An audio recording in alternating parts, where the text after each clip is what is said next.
They tried to bring back tariffs to save our country, but it was gone. Donald Trump isn't the first president to launch a tariff war.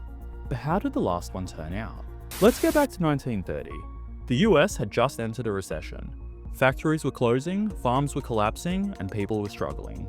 The government passed the Smoot-Hawley Tariff Act, raising taxes on imported goods.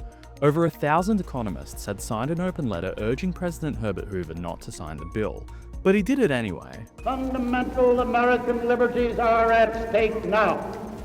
Is the Republican Party ready for that issue?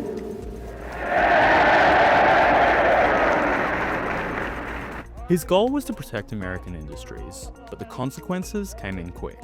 Dozens of countries immediately hit back with counter-tariffs. US exports dropped by over 60%. World trade fell by 2/3. Prices rose, consumers suffered, international cooperation collapsed. Just 2 years in, the unemployment rate hit 25%.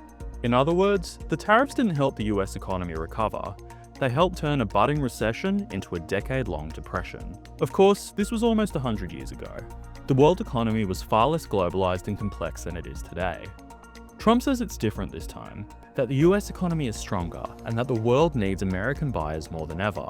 But it's not too late any longer, and we're going to start being smart, and we're going to start being very wealthy again. We're going to be wealthy as a country. But the playbook looks eerily familiar. Hoover's tariffs were meant to be a shield, but turned out to be a wrecking ball. And that wrecking ball ultimately paved the way for World War II. There has been the rise of dictatorships and authoritarian governments to the eclipse of democracy and nearly 370 million of people.